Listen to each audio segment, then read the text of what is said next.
What transpired in Episode 4 of Season 3 of Tulsa King? Here is a summary. For a much lengthier and more in-depth discussion of the episode, you can also read our review of Tulsa King Season 3 Episode 4. The crew deals with the repercussions. When Dwight returns, his operation is in disarray. His crew is shaken by the $150 million worth of bourbon that disappeared in a single day.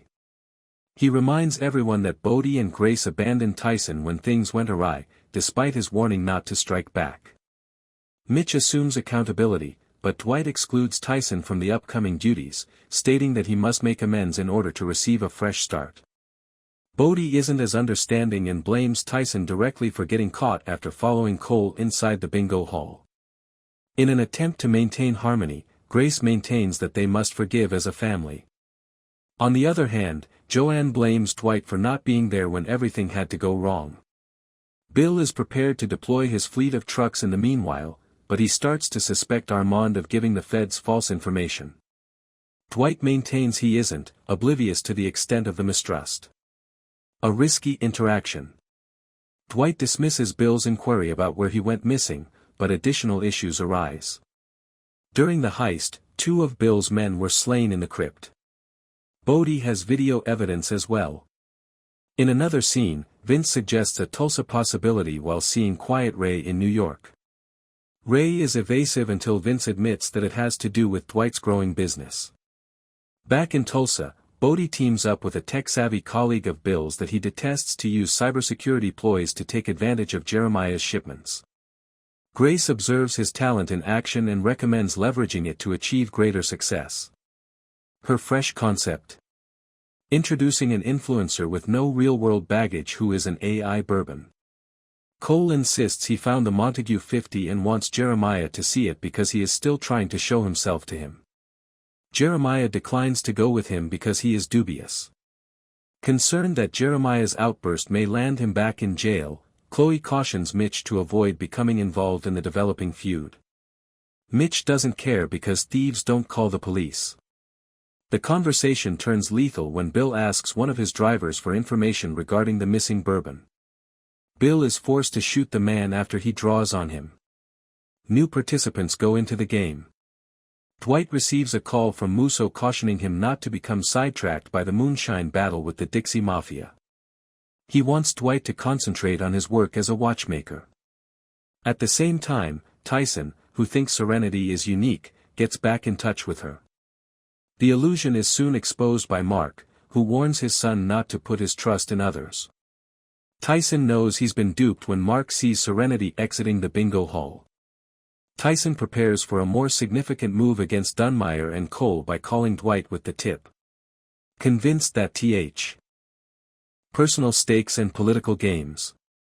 Margaret positions herself as Cal Thresher's covert operative at their lunch meeting for his gubernatorial campaign. She offers to assist him win in return for a discounted price on the return of her property, telling him that people dislike him but admire her.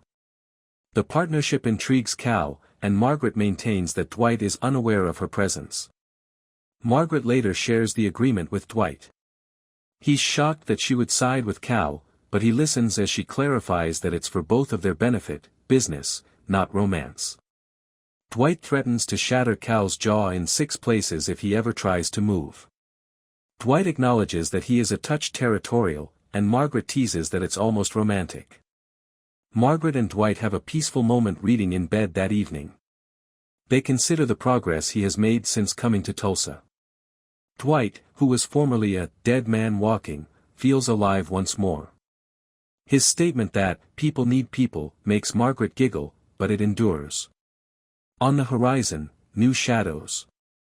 As the episode comes to a conclusion, Quiet Ray calls Bill, claiming to have known his grandfather and offering to help with any problems or advice. It's a mysterious gesture, but it also serves as a reminder that Dwight's empire, however small it may appear, is now a part of something far bigger and marks the beginning of a new relationship between Tulsa and New York. The 3rd season of Tulsa King is over halfway through. Is it not unbelievable? Observing the barrel. Tulsa King Season 3's Episode 4 opens with Dwight furious that the crew has lost $150 million and, more significantly, the barrels of 50. He tells everyone that they are a family and that in order to get things back on track, they must cooperate. It is Tyson's responsibility to fix this himself and retrieve the barrels, and he gets hung out to dry here. Even Tyson's father chastises him, teaching him a valuable lesson about how he changed his own life and inspiring his son to follow in his footsteps. The two cooperate to make up for the wrongs from the previous episode, and it appears to work.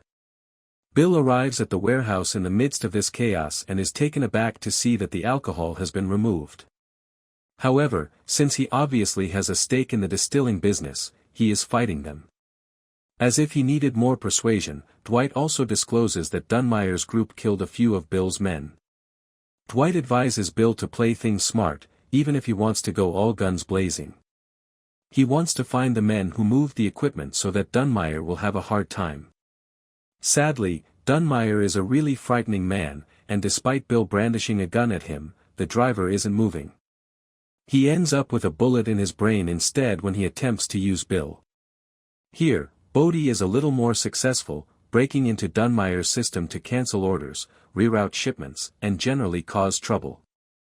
In a hilarious turn of events, he ends H.